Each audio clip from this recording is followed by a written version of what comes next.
اس میں خود آدمی انسان علاج بھی کر سکتا ہے، کوئی اتنا مشکل کام نہیں ہے، لیکن بعض حالات ایسے آ جاتے ہیں کہ جس میں اگر حملہ آور چیز زیادہ طاقتور ہے اور گھر کے افراد کو پتہ نہیں کہ ان کے ساتھ داؤ پیچ کیسے کھیلنا ہے، ان کو شکست کیسے دینی ہے، گفتگو کیسے کرنی ہے، تو پھر ان کو چاہیے کہ کسی ایسے معالج سے قرآن و حدیث کے مطابق جو عمل کرنے والا، علاج کرنے والا، اس سے رابطہ کریں تاکہ اللہ تعالیٰ ان کو شفا عطا فرمائے اور اللہ تعالیٰ ان کے معاملے کو حل فرمائے۔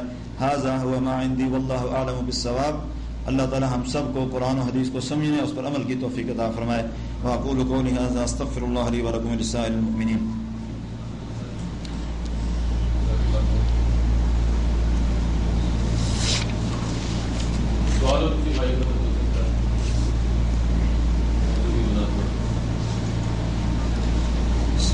جنوں کو کیا انٹرسٹ ہوتا ہے انسانوں میں؟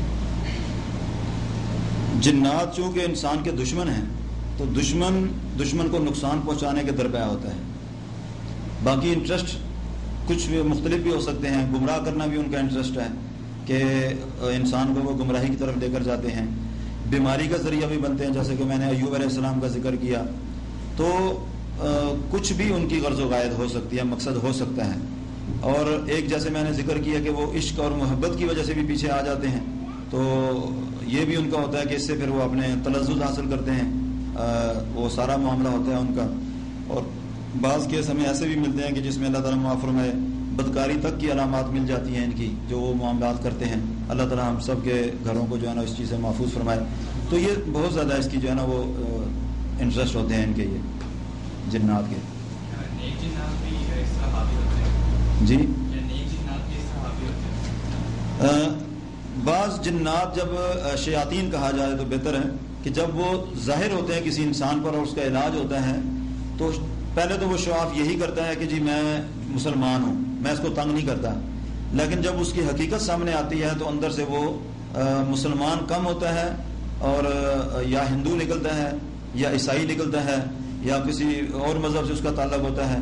تو دوسرے زاویے سے اگر ہم اس چیز کو دیکھیں کہ جیسے ہمارے انسانی معاشرے میں کچھ مسلمان کہلانے کے باوجود قتل و غارت، بدکاری کے اوپر وہ کمر بستہ ہوتے ہیں، تو جنات کے اندر بھی کئی مسلمان جنات ایسے ہیں کہ جو زیادہ ظلم و زیادتی اور اس کا جو ہے نا ان کا شیوا ہے اور وہ یہ کام کرتے ہیں۔ اور سورۃ جن 29ویں سپارے میں خود جنات کا یہ قول اللہ تعالیٰ نے بیان کیا، وَأَنَّا مِنَّا الْمُسْلِمُونَ وَمِنَّا الْقَاسِطُونَ، کہ ہم میں مسلمان بھی ہیں اور ہم میں ظالم بھی ہیں، زیادتی کرنے والے بھی ہیں۔ تو جیسے انسانوں میں مسلمان ایک دوسرے پہ زیادتی کرتے ہیں، جنات بھی کئی مسلمان ایسے ملتے ہیں کہ جو اٹیک کرتے ہیں انسانوں کے اوپر، ان کو تنگ کرتے ہیں۔ اس کے اندر اگر یہ جو آپ نے نشانیاں بتائیں اس بندے کے اوپر ظاہر ہو رہی ہیں گھر کے اندر، تو اس کا فرسٹ اسٹیپ اس کو کیا کرنا چاہیے؟ فرسٹ اسٹیپ میں اس کا یہ ہے کہ وہ قرآن مجید کی تلاوت کثرت سے سنیں، اور خاص کر سورہ بقرہ کی تلاوت، جیسا کہ بخاری شریف کی روایت ہے، آپ علیہ السلام نے فرمایا کہ سورہ بقرہ کا پڑھنا باعث ثواب ہے، اس کو چھوڑنا باعث حسرت ہے، اور جادوگر اس کا مقابلہ نہیں کر سکتے، جنات اس کا سامنا نہیں کر سکتے سورہ بقرہ کا۔ تو سب سے پہلے تو گھر کے اندر سورہ بقرہ کی تلاوت ہو، لیکن اس سے پہلے اپنے گھر کو تصاویر سے، میوزک سے، اور یہ جو شو پیس، ڈیکوریشن پیس ہوتے ہیں، جو مچھلی، کتے، بلی، جسے بھالو کہا جاتا ہے، ان کی صورت میں جو چیزیں ہوتی ہیں ان کو سائڈ پہ لگانا ازحد ضروری ہوتا ہے۔ تو سورہ بقرہ کا سننا، خوشبو کا استعمال، عطر خاص کر اس میں زیادہ سے زیادہ مرد کے لیے دن میں بھی اور رات میں بھی خاص کر سوتے وقت لگانا چاہیے۔ اور ہم علاج کے حوالے سے مستورات کو بھی بعض دفعہ صرف رات کو سوتے وقت ہم استعمال کراتے ہیں، وہ اس وقت تک ہوتا ہے کہ جب تک اس کی ضرورت ہوتی ہے، اس لیے کہ شریعت اسلامیہ میں خواتین کے لیے خوشبو لگانا منع ہے عام طور پر۔ علاج کے حوالے سے جب جنات کا ان پر اٹیک ہوتا ہے تو پھر جنات کو دور کرنے کے لیے بعض حالات میں ہمیں خوشبو استعمال کرنی پڑتی ہے، تو وہ ہم علاج کے طور پر استعمال کرتے ہیں۔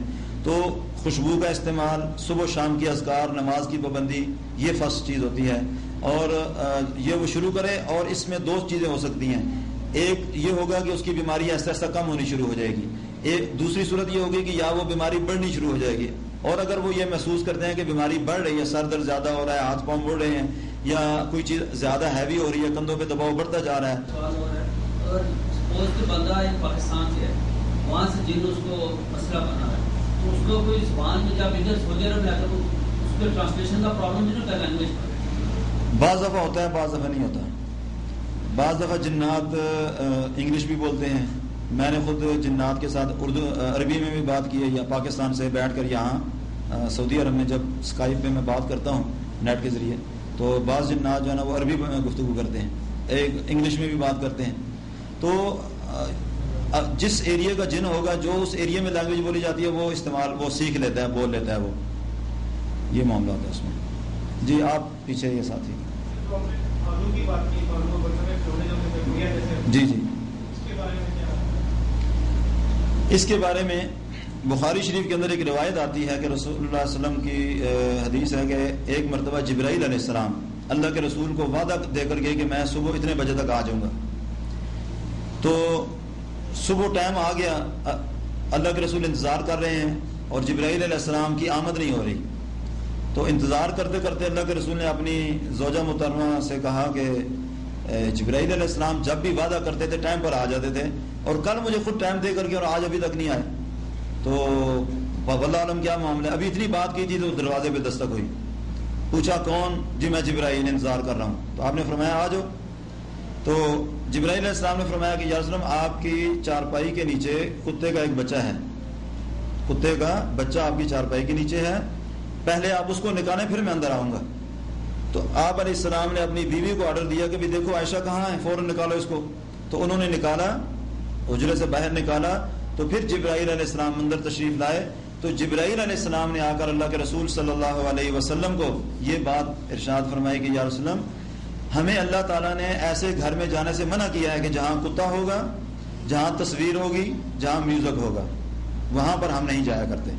تو کتا اور تصویر, کتے کو تو کالے کتے کو اللہ کے رسول نے بذات خود شیطان قرار دیا ہے, اور کتے کو قتل کرنے کا حرم کے اندر بھی حکم ہے, اور ویسے بھی گھر سے باہر رکھنے کا.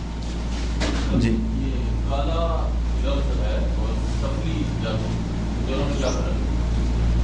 دیکھیں کالا ہو یا سفلی ہو چیز ایک ہی ہے, قرآن اس کو سحر کہتا ہے. صرف اس میں یہ ہوتا ہے کہ جادو کے اندر جتنا جادوگر ایکسپرٹ ہے, جتنا سٹرانگ قسم کا, سخت قسم کا وہ عمل کرتا ہے, اس کے توڑ کے لیے بھی اتنی ہی محنت کی ضرورت ہوتی ہے. اور جتنا سخت جادو ہوتا ہے, اگر زیادہ شدت والا ہے تو لوگ کہتے ہیں اس پہ کالا جادو ہے. حالانکہ قرآن اور حدیث میں نہ کالے جادو کا ذکر ہے, نہ چٹے جادو کا ذکر ہے, نہ براؤن ہے. قرآن میں صرف جادو کا ذکر ہے. وہ جادوگر نے کس جن کی ڈیوٹی لگائی ہے, جن کتنا طاقتور ہے, اس کی طاقت کے اوپر منحصر ہے کہ آپ اس کو کوئی بھی نام دے سکتے ہیں. لیکن قرآن و حدیث میں صرف اس کو جادو ہی کہا گیا ہے. مجھے پاکستان سے کال ہے کہ دوست تھا, اس نے کہا کہ وہ اس کی وائف نماز پڑھ رہی تھی, اس نے دیکھا کہ اس کے بال کٹے ہوئے ہیں, جی اس کے بال کاٹ دیے گئے. اور اس کے فوراً ہی بعد جو ہے جب وہ اس نے اپنے خامد کو فون کیا ویسا یہ معاملہ ہو رہا ہے, تھوڑی دیر بعد میں نے اسے کہا کہ اس نے مجھے فون کیا, میں نے کہا کہ سورہ بقرہ پڑھو. جب وہ سورہ بقرہ پڑھنا شروع ہو گئی تو اس نے کہا کہ اس کو دیوار کے ساتھ اٹھا کے مارا گیا. جی ابھی یہ کام شروع ہو ہی رہا تھا, تو اس کو میں نے کہا یہ آپ اس بقرہ اس کو پڑھتے رہو, انشاءاللہ کچھ فائدہ ہوگا. تو یہ کام انہوں نے شروع کیا ساتھ میں. پھر اس نے مجھے کہا جی ہمارا عمل آ رہا ہے دوسرے شہر سے. اس عمل نے آ کے جو کام کیا, اس نے کہا یہ 8 کلو گوشت لے کے آ جاؤ, گوشت لے کے آگے کچھ اور اس نے پتہ نہیں کیا کہ کچھ چیزیں بتاتا رہا. لیکن جب یہ کام ہو رہا تھا سورہ بقرہ وہ پڑھ دیتے اس وقت تک تو معاملہ ٹھیک رہا, بہتر تھا. جو سورہ بقرہ بند ہوئی لائٹ چلی گئی وہ آپ کو اس کے بعد خارج پر پتھر لگنا شروع ہو گئے. تو وہ کہہ رہے تھے یہ پتھر لگ رہے تھے, اس کے بعد عمل آ گیا, اس نے پتہ نہیں کیا کیا جو اس نے چیزیں بتائیں وہ ساری کیا چیزیں. تو لیکن کہتا ہے اس عمل کرنے کے بعد آج تک ہمارے گھر کے اندر افاقہ ہے. شیخ صاحب جبکہ وہ تو ایک شیطانی عمل کر رہا تھا, اس سے بھی کیا یہ فائدہ ہو سکتا؟ دیکھیے شیطانی عمل سے بھی فائدہ تو ضرور پہنچتا ہے, اور شیطان پہنچاتے بھی ہیں بعض دفعہ تو شیاطین اپنے مقصد کے لیے فائدہ پہنچا دیتے ہیں. اور تقریباً یوں سمجھ لیں کہ 100 میں سے 2 یا 3% یا 5% کہہ لیں کہ جادوگر بھی, یعنی کہ جیسے قرآن مجید میں نا وفوق کل ذی علم علیم, اسی طرح ہر جادوگر کے اوپر ایک جادوگر ہوتا ہے, یعنی کہ ایک علم سے دوسرا علم والا زیادہ ہوتا ہے. تو اگر پہلے کسی نے جادو کیا ہے جس سے اس بہن کے بال کٹے ہیں یا پتھر آئے ہیں گھر کے اوپر یا جو بھی معاملہ بنا ہے, تو دوسرے جادوگر نے آ کر ان موکلات, ان جنات کو جو اس گھر کے پیچھے لگائے گئے تھے, اس نے ان کو پکڑا اور ساتھ لے گیا, معاملہ ختم ہو گیا. اب میں دیکھنا یہ چاہیے اس میں اب اس کی میں مثال آپ کو یہ دوں گا کہ ایک دوائی ہے جو جائز ہے کھانا، ایک ہے جو حرام ہے. اب حرام میں بھی بعض دفعہ انسان کو فائدہ تو ہو جاتا ہے، لیکن اسلام یہ کہتا ہے کہ آپ نے حرام استعمال نہیں کرنا، حلال استعمال کرنا ہے، حلال دوائی کھانی ہے. تو شریعت میں یہ ہے کہ آپ اپنے علاج کے لیے جائز طریقہ اختیار کریں. اب ناجائز سے بھی فائدہ تو ضرور ہوگا، لیکن شریعت اس کی طرف جانے سے منع کرتی ہے. یہ صورت حال ہے اس میں. تو یہ جو لوگ گوشت منگواتے ہیں یا پھینکواتے ہیں، یہ تقریباً جادوگر ہوتے ہیں اور موکلات کے ذریعے کام کرنے والے ہوتے ہیں. اس میں وہ ماں کا نام استعمال کرتے ہیں، مریض کا نام، اس کی والدہ کا نام لے لیا، یا مریض کا استعمال شدہ کپڑا منگوا لیتے ہیں، اس کی تصویر منگوا لیتے ہیں، اس کے گھر کے افراد کے کپڑوں میں سے کوئی چیز لے لیتے ہیں، یا پھر کچھ اور اس طرح کی خاص کپڑا، خاص رنگ کا کپڑا منگوا کر اس کے اوپر کچھ نقش بنا کر دے دیتے ہیں. اور عموماً ہمارے ہاں تقریباً ایک عدد نکالا جاتا ہے 786 جس کو کہتے ہیں 786 بولا جاتا ہے. زیادہ تر تعویذات میں یہ لکھا ہوتا ہے، اگرچہ اس میں آیت الکرسی بھی بعض لوگ لکھتے ہیں، کل بھی لکھ دیتے ہیں، لیکن اس کے ساتھ ساتھ آپ نے دیکھا ہوگا کہ اس میں سب سے پہلے اوپر 786 ہے، پھر اس کے نیچے لائن لگا کر اس کے نیچے لکھا ہوتا ہے 92 92. اس کا مطلب ہے کہ یہ لا الہ الا اللہ محمد رسول اللہ ہے. 786 کا مطلب یہ ہے کہ یہ بسم اللہ، حالانکہ نہ وہ بسم اللہ ہے نہ لا الہ الا اللہ، وہ گنتی ہے. تو یہ وہ چیزیں ہوتی ہیں کہ جو جنات کو فیور کرتی ہیں، ان کی سپورٹ کرتی ہیں، ان کی مدد کرتی ہیں، اور اس سے انسان کا فائدہ نہیں ہوتا، نقصان ہی ہوتا ہے. اور وہ جنات پختہ ہو جاتے ہیں، وہاں پر زیادہ پکے ہو جاتے ہیں بعض دفعہ. اور چونکہ 786 جو ہے یہ ایک خاص عدد ہے، اور اس کے پیچھے جو کام کرتے ہیں وہ ہندو جنات زیادہ کام کرتے ہیں.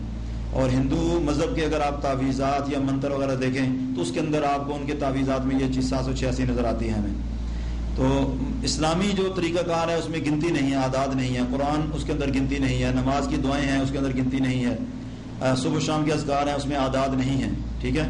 تو دوسرا اعداد کا سیٹ اپ ہمیں ایک روایت سے ملتا ہے، اگرچہ اس کی سند کے اوپر تھوڑی سی مفسرین نے بحث کی ہے، لیکن جو تھوڑا سا ثبوت اس کا یہ ملتا ہے کہ اعداد جو استعمال کرتے ہیں وہ یا یہودی کرتے ہیں یا ہندو کرتے ہیں. یہ جو قرآن مجید کے اندر حروف مقطعات ہیں، الف لام میم، الف لام میم را، الف لام میم صاد، تو یہ جب نازل ہونے شروع ہوئے تو مدینہ کے اندر ایک یہودی عالم تھا، اس نے جب یہ کلمات سنے تو اس نے ان کو نہ کنورٹ کیا اعداد کے اندر. تو پہلے کہنے لگا کہ اس نبی کی نبوت جو ہے نا وہ 160 یا 61 سال چلے گی، پھر ختم ہو جائے گا معاملہ. تو اللہ تعالیٰ نے دوسرے کلمات نازل کیے، تو پھر اس نے حساب لگایا تو کہنے لگا یہ 200 اور کچھ اوپر جا رہے ہیں، تو پھر اس کی نبوت ختم ہو جائے گی. اللہ تعالیٰ نے اگلی صورت کے کلمات نازل فرما دیے. تو اس طرح جب تیسرا یا چوتھا سٹیپ آیا تو اس نے ہاتھ کھڑے کر دیے، کہتا ہے یہ علم ہمارے علم سے باہر ہے.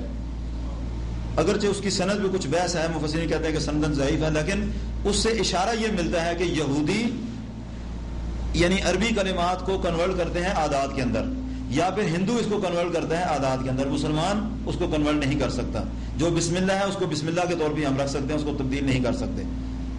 تو جو لوگ کرتے ہیں وہ زیادہ تر ان کا جادوگروں سے تعلق ہوتا ہے، یا پھر جو عامل ہوتے ہیں اور وہ جنات موکلات کے ذریعے کرتے ہیں، جیسے میں نے درس میں بھی ذکر کیا. اب موکل بنانے کے لیے کیا کرنا پڑتا ہے؟ شرکیہ پڑھائی کرنی ہوتی ہے، اس میں جنات کے نام کی تسبیح پڑھنی ہوتی ہے، یا پھر قبرستان میں یا گھر سے باہر جنگل میں دریا کے کنارے پہ کالا کپڑے کا جو ہے نا وہ خیمہ بنا کر اس کے اندر بیٹھ کر دھونی لگا کر کے خاص اور پھر خاص کلمات پڑھنے ہوتے ہیں. تو پھر وہ جنات جو ہے نا وہ اس کے قریب آنا شروع ہو جاتے ہیں اس کو، اور یہ 40 دن 41 دن کا اس کا چلہ ہوتا ہے جو معروف چلتا ہے، یہ لوگ کرتے ہیں. تو اس طریقے پر جب وہ لوگ اپنے ساتھ ان کی دوستی کر لیتے ہیں تو بعض میں مشہور یہ ہوتا ہے جی کہ فلاں بندے کے قبضے میں ہیں جن، حالانکہ وہ قبضے میں نہیں ہوتے، وہ کمٹمنٹ ہوتی ہے، ان کا ایگریمنٹ ہوتا ہے کہ ہم آپ کا کام کریں گے، آپ ہمارا کام کریں گے. اور جیسے ہی وہ اگر عامل اس کی خلاف ورزی کرے گا تو وہ فوراً اس کو دبوچ دیں گے، ماریں گے، اس کو پکڑیں گے یا اس کے ساتھ کام نہیں کریں گے. تو یہ سب جادوگری کے شعبے ہیں. اب دیکھیں ایک ہمارے معاشرے میں زیادہ تر یہ نجومی جو ہاتھ دکھاتے ہیں کہ جی آپ جو چاہو سو پوچھو، آپ کی ہر تمنا پوری ہوگی، ہر سوال کا جواب ملے گا، سفر کامیاب رہے گا، شادی کامیاب رہے گی. ٹھیک ہے.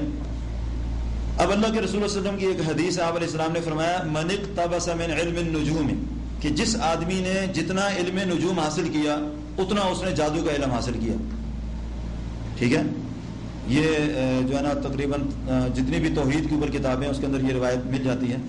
تو اللہ کے رسول فرماتے ہیں کہ جس آدمی نے جتنا علم نجوم حاصل کیا اتنا اس نے سحر حاصل کیا. اب اس آدمی پر منحصر ہے کہ وہ چاہے اس کو زیادہ کرے چاہے کام کر لے. یعنی جتنا علم نجوم میں بڑھتا جائے گا, مہارت حاصل کرتا جائے گا, اتنا ہی وہ بڑا جادوگر بنتا چلا جائے گا.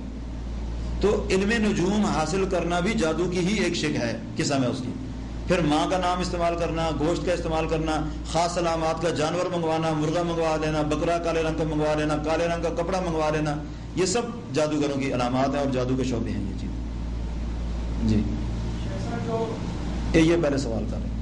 جی یہاں پر ایک گھر ہے, 10 سال سے وہاں پر جو ہے اپنی گھر رہتے ہیں ساتھ, اور ہم ایک توسا بھی گئے بار بار وہاں پر, اور 1 سال پہلے باہر سے بھی ساتھ گئے, تھوڑا واقع ہوتا ہے پھر وہی کام.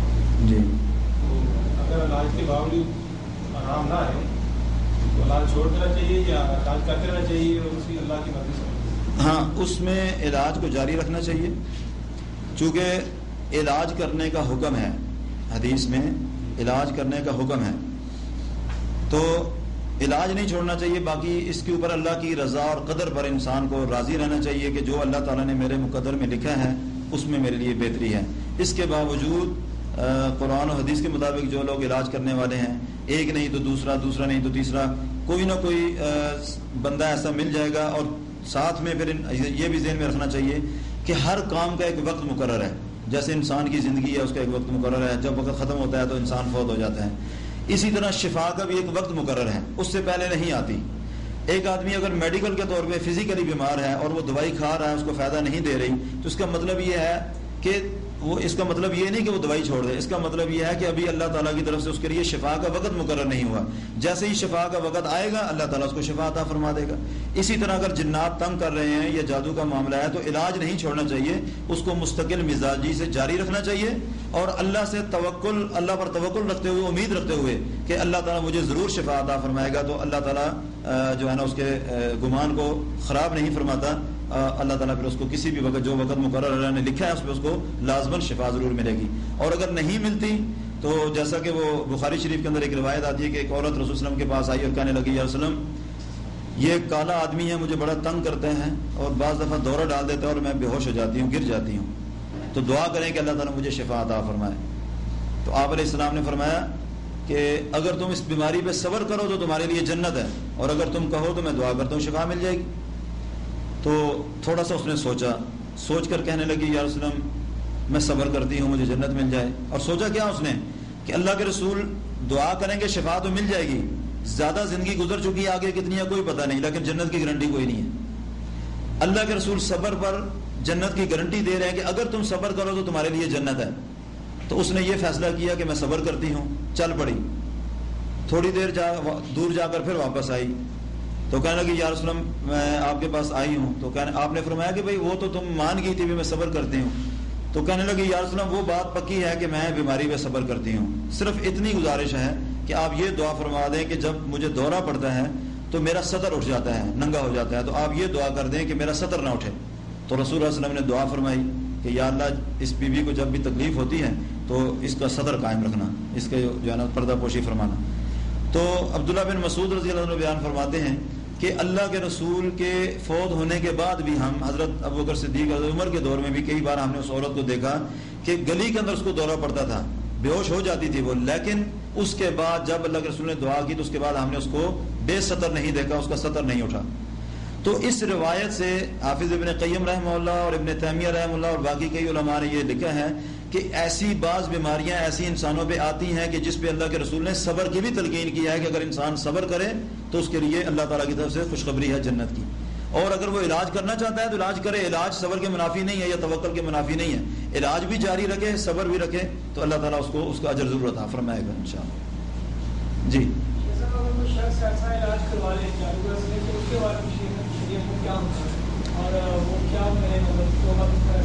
ہاں, اس کے لیے جادوگر کے پاس اگر وہ کہیں لا علمی یا جہالت یا جلد بازی میں چلا گیا اور اس کو بعد میں احساس ہو گیا کہ یہ معاملہ غلط تھا تو اس کو فوراً اللہ سے توبہ کرنی چاہیے اور کلمہ دوبارہ پڑھ لے تو زیادہ بہتر ہے, چونکہ جادو کرنے سے انسان جو ہے نا وہ کفر تک چلا جاتا ہے. کروانے والا بھی, جیسا کہ حدیث میں بھی آتا ہے کہ جو نبی صلی اللہ علیہ وسلم نے فرمایا کہ جس نے جادو کیا یا کروایا تو وہ میرا اس سے کوئی تعلق نہیں یا میں اس سے بری ذمہ ہوں, مختلف روایات آتی ہیں.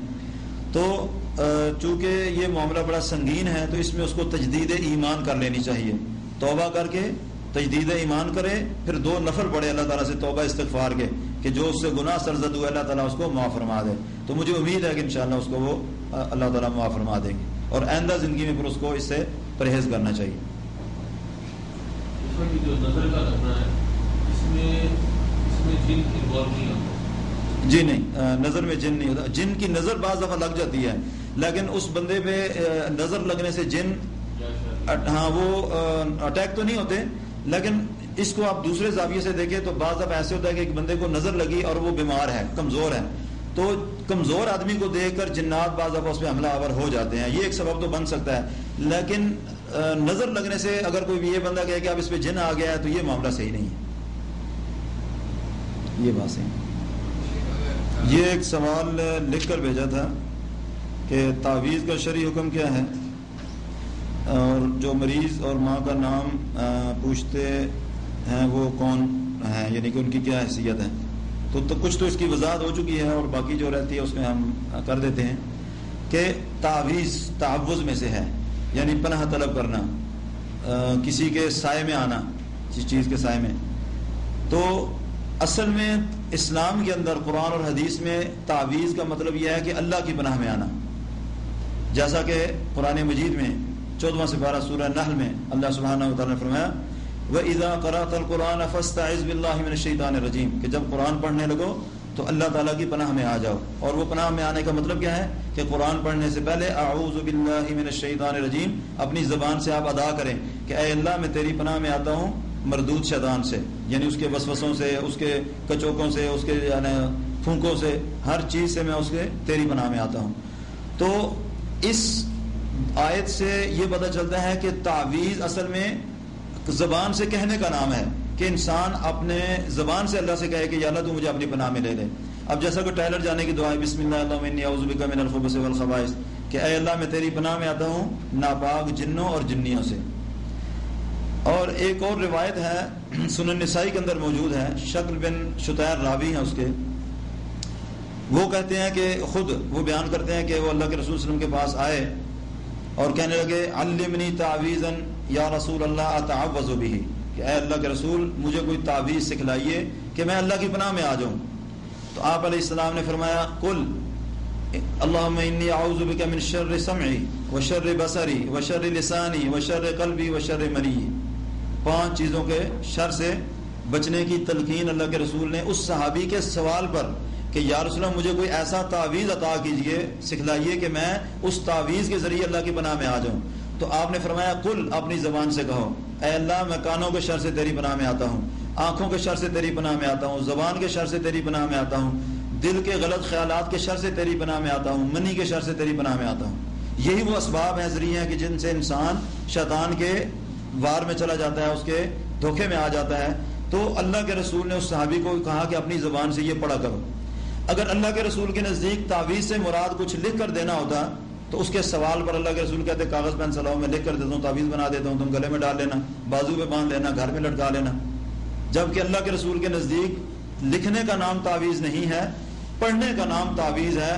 صحابی کے سوال پر آپ علیہ السلام نے فرمایا کہ تم یہ پڑھو. اور باقی دعائیں بھی اسی کی طرف اشارہ کرتی ہیں. صبح و شام کی دعاؤں میں جی تقریباً زیادہ تر دعائیں تعوذ والی ہیں. تو تعویذ اصل زبان سے کہنے کا نام ہے، لکھنے کا یا اس کو عربی میں تمیمہ کہا جاتا ہے، تیوالا کہا جاتا ہے، اور وہ شرک میں آ جاتا ہے. جیسا کہ ایک روایت میں رسول اللہ نے فرمایا من علق شیئا وکل الیہ جس نے کوئی چیز لٹکائی اللہ تعالیٰ اس کو اس کے سپرد کر دیتا ہے.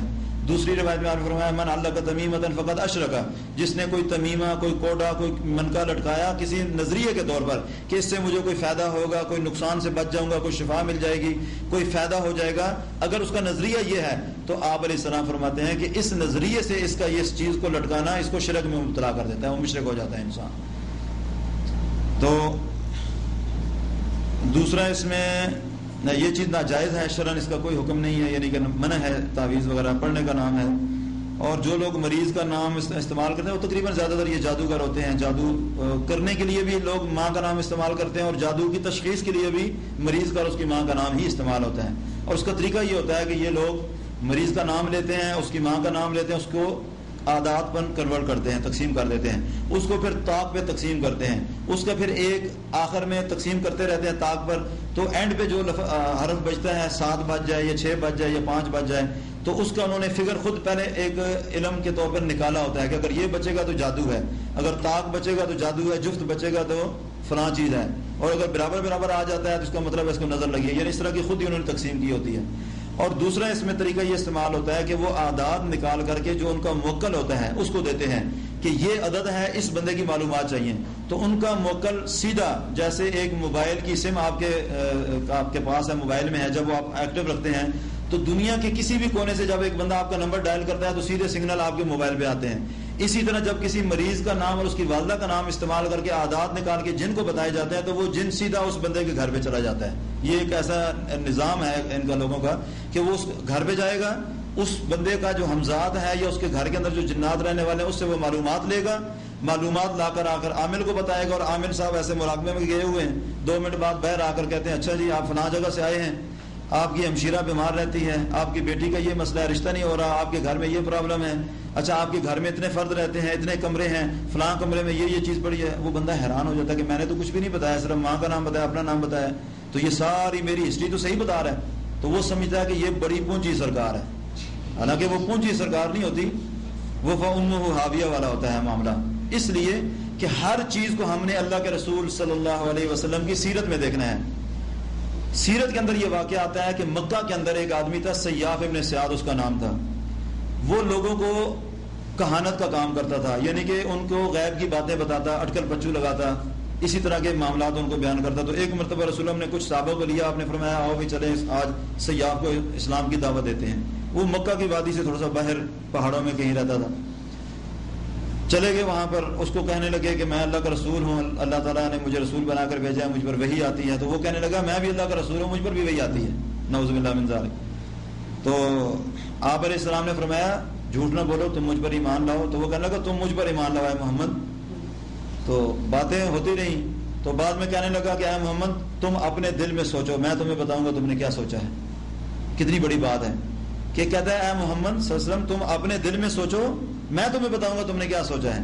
تو سیرت میں آتا ہے کہ اللہ کے رسول نے سورہ دخان کی تلاوت شروع فرما دی اور پڑھتے جا رہے ہیں، اب دل کے اندر پڑھ رہے ہیں، اونچی آواز میں نہیں پڑھ رہے، دل میں پڑھ رہے ہیں۔ تو اب وہ جو نا مراقبے میں چلا گیا، ایسے ہی جیسے ہمارے یہ ملنگ ٹائپ لوگ چلے جاتے ہیں۔ تو تھوڑی دیر بعد کہنے لگا بخ بخ یا محمد، اے محمد بس کرو۔ تو فیصلہ کر کے کہنے لگا کہ مجھے زیادہ تو نہیں پتہ چل سکا، لیکن آپ نے لفظ دخان ضرور پڑھا ہے۔ اتنی بات اس کے جن نے اس کو بتا دی۔ تو آپ علیہ السلام نے فرمایا تو دنیا کا ذلیل ترین انسان ہے، ہمارا فیصلہ کیا ہوتا ہے، یہ بڑی پونچی سرکار ہے، اللہ کے رسول کا فیصلہ کیا ہے، تو دنیا کا ذلیل ترین انسان ہے کہ جو دل کی بات کو بوجھ کر کے تو بتا رہا ہے۔ پھر آپ نے اس سے پوچھا اچھا سیاف یہ بتاؤ تمہیں نظر کیا آ رہا ہے؟ کہنے لگا مجھے پانی کے اوپر ایک تخت نظر آ رہا ہے اور اس کے اوپر ایک بہت بڑی ہستی جلوہ افروز ہے۔ آپ نے فرمایا ذاک الشیطان، اس کو شیطان نظر آ رہا ہے، شیطان کو شیطان نظر آ رہا ہے۔ اب آپ فیصلہ کریں کہاں مکہ کی وادی، وہاں کو ہے بندرگاہ یا سمندر لگتا ہو، کہاں پہاڑوں میں وہ بیٹھا ہوا سیاف ابن سیاد اور کہتا ہے مجھے پانی کے اوپر ایک تخت نظر آ رہا ہے اور اس کے اوپر ایک بہت بڑی ہستی جلوہ افروز ہے۔ آپ نے فرمایا اس کو شیطان نظر آ رہا ہے، شیطان اس کے اوپر وحی دیتا ہے اس کو۔ تو پھر آپ نے فرمایا کہ اس کی قسمت میں ہدایت نہیں ہے، چلو یہاں سے چلتے ہیں واپس۔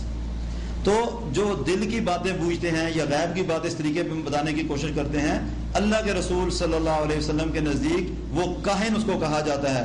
اور معروف حدیث ہے، آپ علیہ السلام نے فرمایا من اتا کاہنا لم تقبل صلاته 40 لیلۃ، کہ جو کسی کاہن کے پاس آیا اس کی 40 راتوں کی نماز قبول نہیں۔ فإن سأله، اور اگر اس سے سوال کیا، فتصدق به، اور اس کی تصدیق کر دی، فقد کذب ما انزل علی محمد صلی اللہ علیہ وسلم، آپ نے فرمایا کہ کاہن کی بات کی تصدیق کرنا مجھ محمد صلی اللہ علیہ وسلم پر جو نازل ہوا اس کا انکار کرنے کے مترادف ہے، یعنی کہ آدمی کفر میں چلا جاتا ہے۔ یہ اتنا سنگین معاملہ ہے۔ تو یہ زیادہ تر یہ لوگ موکلات کے ذریعے، جنات کے ذریعے وہ کام کرنے والے ہوتے ہیں۔ جی سوال ہے جی بندے کو کپڑے مل گئے، کٹے ہوئے مل گئے، دوسری چیزیں مل گئی، جی جی آپ ان چیزوں کو ضائع کیسے کریں؟ ہاں یہ بہت اچھا سوال ہے۔ صرف کٹ ہی نہیں ہوتے، اور بھی کئی چیزیں ہوتی ہیں۔ بعض گھروں میں تعویذ نکل آتے ہیں، بعض گھروں میں بکرے کی سری نکل آتی ہے، گوشت کے ٹکڑے نکل آتے ہیں، خون کے چھینٹے نظر آتے ہیں، پانی کے چھینٹے نظر آتے ہیں، پخانہ نظر آ جاتا ہے، 100 چیزیں ہیں، مرغی کے جو ہے نا وہ پر نظر آ جاتے ہیں. تو اس قسم کی جتنی بھی چیزیں ہیں آپ دیکھیں کہ یا تو اس کے اوپر کوئی دھاگا شاگا لپٹا ہوگا، وہ کاغذ شاغذ لپٹا ہوگا، یا اس کے اوپر کوئی رنگ کلر لگا ہوگا، یا کوئی بھی سچ پچن ہے. تو جتنی بھی یہ جادو کے متعلقہ چیزیں ہیں اس کو ویسٹ کرنے کا فرسٹ ایڈ جو ہے وہ یہ ہے کہ آپ اعوذ باللہ من الشیطان الرجیم پڑھیں، پہلے 3 بار پڑھ کے پھر اس کو ڈائریکٹ ہاتھ نہ لگائیں، اپنے ہاتھ پہ کوئی کپڑا یا کوئی شابر وغیرہ یا دستانہ لگا کے اس کو اٹھائیں، کسی برتن میں رکھیں، اس برتن میں پانی ڈالیں، اس پانی کے اوپر 11 بار آخری دونوں کل اعوذ برب الفلق قل برب الناس 11 مرتبہ اونچی آواز میں پڑھیں، دل میں نہیں پڑھیں، اونچی آواز میں. جب پڑھائی پوری ہو جائے ایسے تھتکار دیں اس کے اوپر. یہ آپ کو فرسٹ ایڈ مل جائے گی. اس عمل جادو کے ذریعے جو عمل کیا گیا ہے وہ آپ پر اٹیک نہیں ہو سکے گا.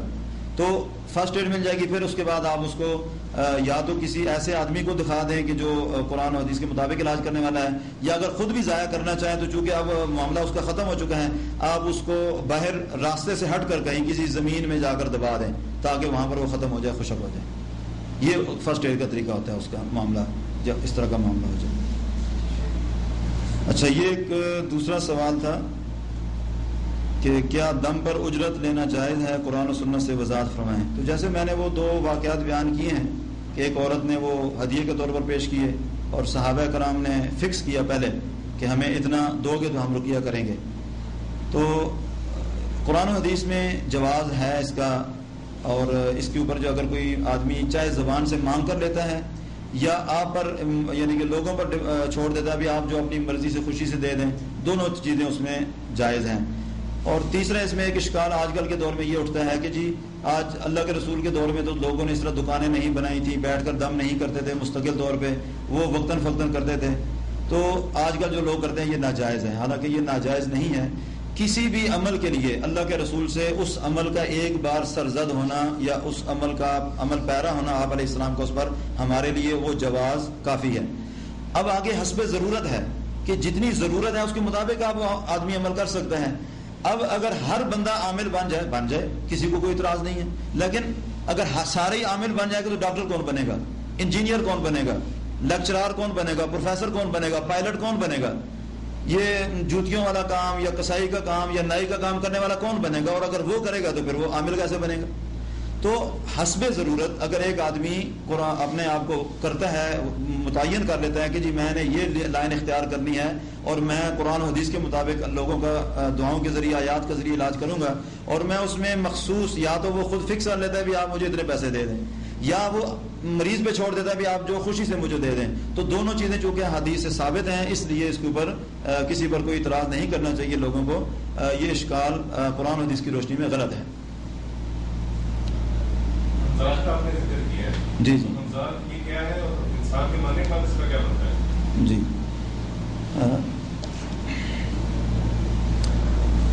حمزات ہر انسان کے ساتھ ایک جن ہے جو جیسے ہی انسان پیدا ہوتا ہے تو وہ بھی دنیا میں جن ساتھ ہی تشریف لے آتا ہے، اس کو حمزات کہا جاتا ہے. جب اللہ کے رسول نے یہ مسئلہ بیان کیا تو صحابہ کرام نے پوچھا یا رسول اللہ کیا آپ کے ساتھ بھی ہے؟ آپ نے فرمایا ہاں میرے ساتھ بھی ہے، لیکن اللہ تعالیٰ نے میری مدد کی کہ وہ مسلمان ہو گیا ہے، وہ سوائے خیر کے مجھے کسی چیز کا الہام نہیں کرتا. یہ اللہ کے رسول کی بخاری مسلم کی روایت ہے. تو اس سے پتہ چلتا ہے. اور سورۃ مؤمنون 18واں سپارہ اس میں ایک آیت بھی ہے، 2 آیتیں ہیں، رب اعوذ بک 98 اور 99، رب اعوذ بک من همزات الشیاطین واعوذ بک رب ان یحضرون، کہ اے اللہ میں تجھ سے حمزات کے حاضر ہونے سے بھی پناہ میں آتا ہوں اور دوسرے شیاطین کے حاضر ہونے سے بھی تیری پناہ میں آتا ہوں. تو حمزات ہر انسان کے ساتھ ایک جن ہے، وہ جو انسان کو گمراہی کی طرف، صراط مستقیم سے ہٹانے کی طرف، اللہ کے ذکر سے غافل کرنے کی طرف وہ لگا رہتا ہے. اور اس کے مقابل میں ایک فرشتہ اللہ تعالیٰ نے ہر انسان کے ساتھ لگا رکھا ہے جو اس کو نیکی کی طرف الہام کرتا ہے کہ یہ نیکی کا کام کرو، اس کے اوپر یہ ثواب ملے گا، یہ اچھا کام کرو اتنا ثواب ملے گا. تو اللہ کے رسول فرماتے ہیں کہ اگر فرشتے کی بات اس بندے کے ذہن میں بیٹھ جاتی ہے تو وہ نیکی کا کام کر لیتا ہے، اور اگر اس جن کی بات ذہن میں بیٹھ جاتی ہے تو وہ برائی کا کام کر لیتا ہے. اس حمزات کا کام یہ ہے. اب دوسرا کام جو حمزات سے لیا جاتا ہے وہ خود نہیں کرتا، جو لیا جاتا ہے وہ یہ ہے کہ عامل حضرات اپنے موکل کے ذریعے اس حمزات سے معلومات حاصل کرتے ہیں. باقی جادو کے اندر وہ استعمال نہیں ہو سکتا جب تک وہ انسان زندہ ہے. میں ہوں، آپ ہیں جو ہم زندہ ہیں، جب تک ہم زندہ ہیں ہمارے ہمزاد کو کوئی جادوگر اپنا موکل نہیں بنا سکتا. یہ شریعت میں اس کی کوئی دلیل نہیں ہے. ہاں مرنے کے بعد جب ایک انسان فوت ہو جاتا ہے تو انسان اپنی طبی موت مرے, ایکسیڈنٹ میں مرے یا جیسے بھی, اس کا ہمزاد زندہ رہتا ہے.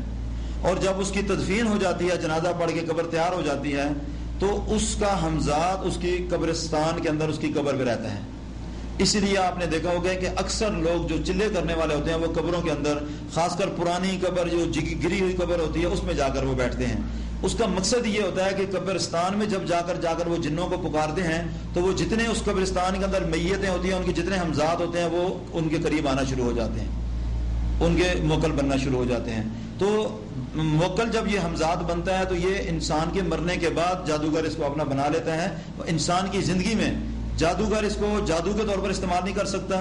ہاں اس سے معلومات لے سکتا ہے, جیسے میں نے بتایا کہ جادوگر اپنے موکل سے معلومات لے کے ذریعے سے لے کر پھر آپ کو بتائے گا کہ آپ کے گھر میں کیا کیا صورتحال ہے. تو یہ چیز ہمزاد اس کو کہا جاتا ہے. باقی جو انسان بیماریوں میں مبتلا ہوتے ہیں روحانی یا جسمانی, اس میں ہمزاد استعمال نہیں ہوتا. کیوں کہ ہمزاد کو اللہ تعالیٰ نے خود دوسرے معاملے کے لیے, گمراہی کے لیے یا جو اس زاویے سے ہے لگایا ہوا ہے. اس لیے وہ کینسر کے اندر یا ہیپاٹائٹس کے اندر یا جو دوسری مزید بیماریاں ہیں جن کے اندر اب بھی تحقیق ہو رہی ہے, اور اس میں مین ریزن جو آتا ہے وہ جنات کا اٹیک ہی آتا ہے اس میں, جو شروع میں ہمیں ملتا ہے. تو ہمزاد اس میں انوالو نہیں ہوتا, وہ ایکسٹرا ایک جن ہوتا ہے جو انسان کو بیماریوں کے اندر شامل ہو جاتا ہے. جی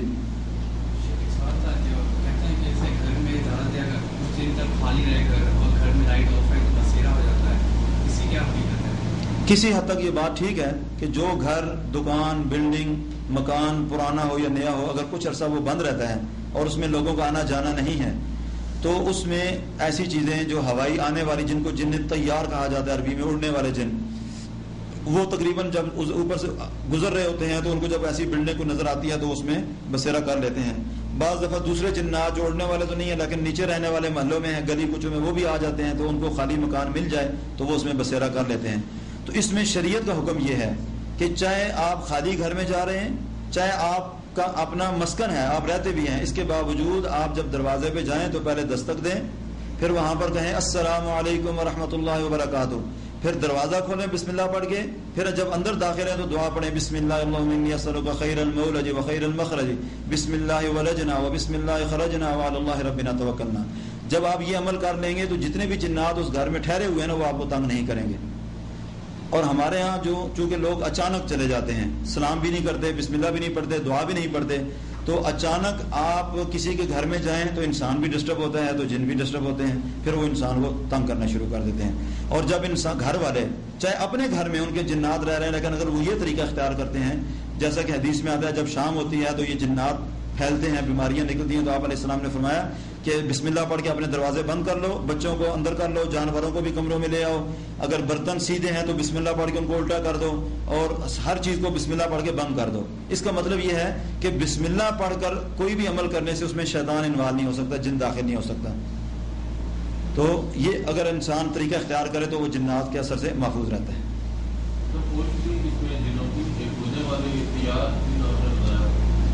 جنات کی تو تقریباً کوئی 14 کے قریب قسمیں ہیں. ٹھیک ہے سارے جنات ہی ہوتے ہیں. مین 3 قسمیں ہیں ان کی. ایک ہماری طرح 2 ہاتھ 2 پاؤں, ان کے صرف فرق یہ ہے کہ ان کی انگلیاں 3 ہوتی ہیں, اور پھر ان کے 2 سینگ ہوتے ہیں ساتھ. تو ایک تو ہماری طرح وجود رکھتے ہیں, ایک جیسے ہمارے جانور ہیں, بھینس ہے, کتا, بلی, شیر, یہ جو درندے ہیں. ایک جنات کے اندر بھی اسی طرح کا سیٹ اپ پایا جاتا ہے کہ ان کے سانپ بھی ہیں, کتے بھی ہیں, بھینسیں بھی ہیں, ساری بلیاں بھی ہیں ان کے, اور جادوگر زیادہ تر بلیوں کو یوز کرتے ہیں یا کتوں کو یوز کرتے ہیں ان کے. تو تیسری قسم ان کی ہے جو ہوا کے اندر اڑنے والوں کی ہے, اور یہ اسی جو سیب اور جادو کا کامیاب علاج ہے اس کتاب کے اندر یہ روایت باقاعدہ موجود ہے, لکھی ہوئی ہے.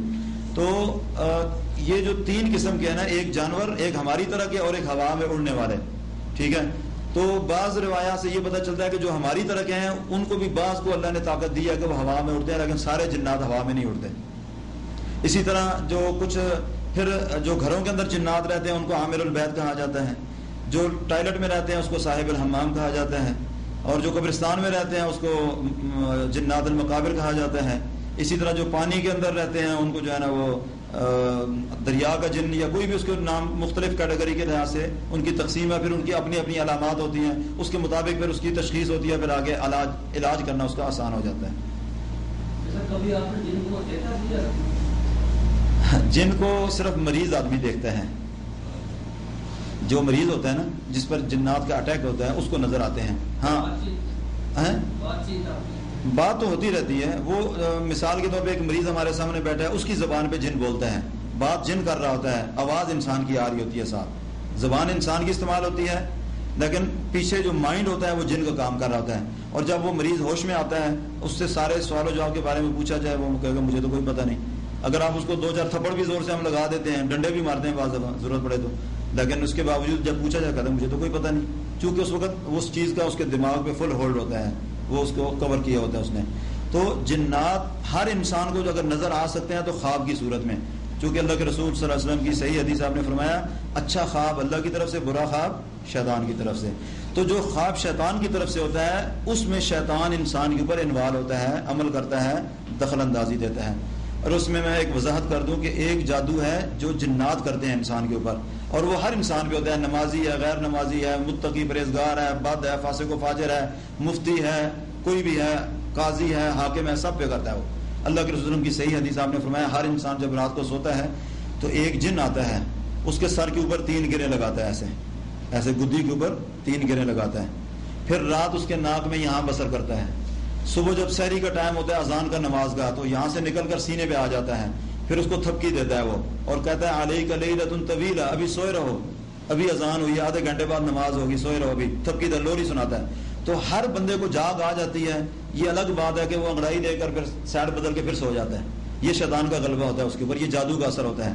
اللہ کے رسول صلی اللہ علیہ وسلم فرماتے ہیں کہ یہ بندہ اگر اٹھ جائے، دعا پڑھے الحمدللہ الذی احیانی بعد ما اماتنی والیہ النشور، اب دیکھیں فائدہ کیا اس دعا کا، یہ دعا پڑھنے سے وہ 3 گریں جو شیطان نے لگائی تھی سر کے اوپر، 1 گرہ کھل جاتی ہے دعا پڑھنے سے، یہ جادو 1 ختم ہو گیا۔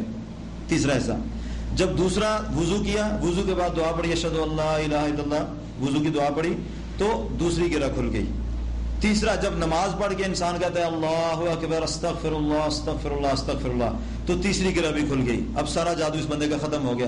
اللہ کے رسول اس حدیث کے اندر بیان فرماتے ہیں کہ یہ بندہ جب صبح کرتا ہے تو اس کا چہرہ بڑا حشاش بشاش ہوتا ہے، طبیعت بڑی فریش ہوتی ہے، دل کے اندر ایک چستی اور تازگی ہوتی ہے، دل کرتا ہے میں ابھی کام کے لیے نکل جاؤں۔ اور اللہ کے رسول فرماتے ہیں کہ اگر یہ نکل جائے، تھوڑا کام کرے گا، بہت زیادہ برکت پیدا ہوگی اس کے کام میں، یہ اس کی خیر و برکت ہو، یہ جادو کا اثر ختم ہو چکا ہے۔ اس کے برعکس اللہ کے رسول اسی حدیث کے اگلے حصے میں بیان فرما رہے ہیں کہ جو آدمی سویا رہتا ہے یہاں تک کہ سورج طلوع ہونا شروع ہو جاتا ہے، جیسے ہی سورج طلوع ہونا شروع ہوتا ہے تو یہی جن جس نے رات کو گرے لگائیں، پھر رات ناک میں بسر کی، پھر تھپکی بھی دی، صبح پھر جاتے ہوئے اس کے کانوں میں پیشاب کر کے چلا جاتا ہے۔ اب یہ پیشاب کہاں جاتا ہے؟ 1 دن کا پیشاب، 1 ہفتے کا پیشاب، جو 1 مہینہ روزانہ سو رہا ہے فجر کی نماز سے، 1 مہینے کا پیشاب وہ سارا کانوں کے راستے نیچے ہی جائے گا پورے جسم میں، پھر وہ کہے جی دردیں ختم نہیں ہوتی، کینسر بنتا جا رہا ہے، ہیپاٹائٹس بڑھتا جا رہا ہے، فلاں بیماری بڑھتی جا رہی ہے، ٹیسٹ پہ ٹیسٹ ہوتے جا رہے ہیں، اصل میں یہ وہ شیطانی اثرات اندر سرایت کر چکے ہوتے ہیں۔ تو اللہ کے رسول فرماتے ہیں کہ یہ بندہ جب صبح کرتا ہے، سر بھاری، کندھوں پہ دباؤ، کمر میں درد، سستی اور کاہلی چھائی ہوتی ہے، اچھا یار ابھی چلتے ہیں کام میں، ابھی ناشتہ کر کے چلیں گے، تھوڑی دیر بعد اچھا ٹھہر کے چلیں گے، کرتے کرتے 12 بج جاتے ہیں، کہتا ہے آدھی دیہڑ تو گزر گئی، اب کل ہی جائیں گے کام پہ، سستی اور کاہلی اتنی چھاتی ہے کہ کہتا ہے اب کل ہی جائیں گے، تو اتنی سستی اس بندے پہ چھاتی ہے، یہ شیطانی جادو ہوتا ہے اس بندے کے اوپر۔ جب کسی کو خواب میں جو ہے نا کتا نظر آیا، جیسے کاٹنے لگا، اس کا کیا مطلب ہے؟ اگر کسی کو بھی کتا نظر آیا اور اس نے کاٹ بھی لیا اور اس کا خون رس رہا ہے، جی جی، اس کا مطلب یہ ہے کہ اس کے اوپر جس جن نے اٹیک کیا ہے وہ کتے کی شکل میں آیا تھا اور اب اس کو راستہ مل گیا اس بندے کے جسم میں آنے جانے کا۔ اگر اس نے کاٹ دیا نا اس کو، تو اب اس کا مطلب یہ ہے کہ وہ جن اس بندے کے جسم میں آنے جانے کا اس کو راستہ مل گیا ہے۔ اس کا علاج یہی جو ہے سیب زدگی کا یا جو جادو کا علاج ہے وہی اس کا علاج ہے جی۔ وہ خوشبو استعمال کرے گا، زیتون کے تیل سے اس جگہ پہ مالش کرے گا، رقیہ کر کے دم کر کے، بیری کے پتے ابال کر اس سے نہائے گا اور قرآن کی تلاوت سنے گا، صبح شام کے اذکار کرے گا، تو وہ کتا پھر پیچھے دفع ہو جائے گا انشاءاللہ اللہ کے فضل سے جی جی جی۔ اس میں 2 چیزیں ہوتی ہیں، یا تو دیکھیں ایک علامت کوئی بھی کسی چیز کو کنفرم نہیں کرتی کہ یہ جادو ہے، یہ جنات ہیں، اس ایک علامت کے ساتھ اگر دوسری علامات ٹیلی کر رہی ہیں تو پھر ہم فیصلہ کرتے ہیں کہ یہ جادو ہے یا اب مثال کے طور پر ایک بندے نے شیر کو دیکھا، ہو سکتا ہے وہ کبھی کہیں سیر کے لیے گیا تھا تو اس نے شیر دیکھا ہو، اب وہی چیز اس کے ذہن میں بھی ریپیٹ ہو سکتی ہے. ہو سکتا ہے اس نے کوئی ڈرامہ یا کوئی فلم ایسی دیکھی جس میں شیر بھاگ دوڑ رہے تھے تو اس نے خواب میں بھی دیکھ لیا کہ شیر نے اس کے اوپر اٹیک کر دیا. ٹھیک ہے، اب اگر شیر کو اس نے خواب میں دیکھا ہے لیکن اس کے ساتھ وہ کہتا ہے جی میرا سر درد کرتا ہے، ہر وقت کندھوں پہ دباؤ رہتا ہے، کمر میں درد رہتا ہے، ٹھیک ہے، غصہ مجھے آتا ہے، اکیلے بیٹھنے کو دل کرتا ہے، روشنی سے میں گھبراتا ہوں، اس طرح کی علامات ہیں. تو یہ جو دوسری علامات ہیں اس کے ساتھ اس کا خواب اگر ٹیلی کریں گے تو پھر ہمیں پتہ چلے گا کہ اس کے پیچھے کوئی جنگل کا جو ہے نا جن اس کو پیچھے پڑا ہوا ہے. وہی جنات کا اٹیک ہوتا ہے. یہ بعض دفعہ انسان سینے پہ دباؤ محسوس کرتا ہے، سانس لینی مشکل ہو جاتی ہے، وہ بولنا چاہتا ہے بول نہیں سکتا، اٹھنا چاہتا ہے اٹھ نہیں چاہتا. یہ اسیب زدگی کی علامات ہوتی ہیں زیادہ، یعنی کہ اس بندے کے اوپر جن ہے جو اس کو دبوچ رہا ہے، رات کو دبا رہا ہے اوپر سے.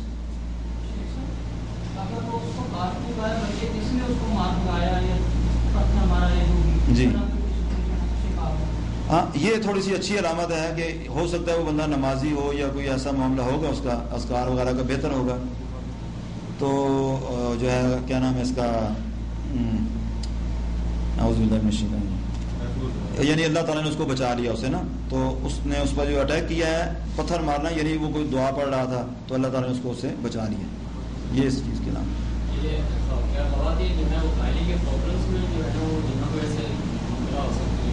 جن ہوتی ہیں، جو خاص کر جن خواتین کے ساتھ عاشق جن ہوتے ہیں ان کے میں کافی پرابلمز آتی ہیں اس طرح کی. ان کے مینسز میں پرابلم آتی ہے، پین میں آتی ہے، بہت زیادہ ہوتا ہے، دن آگے پیچھے ہوتے ہیں، بعض دفعہ مہینے میں 2 دفعہ ان کو مینسز ہوتے ہیں، اور بعض دفعہ جو ہے نا وہ ابارشن بہت زیادہ ہوتے ہیں ان کے، مس کیریج جس کو بولتے ہیں وہ ہو جاتے ہیں. تو اس طرح کی جو علامات ہوتی ہیں پھر اس کے ساتھ ان کے خواب اور یہ چیزیں ٹیلی کریں تو پتہ چل جاتا ہے کہ اس بہن کا یا یہ معاملہ ہے اس طرح کا. تو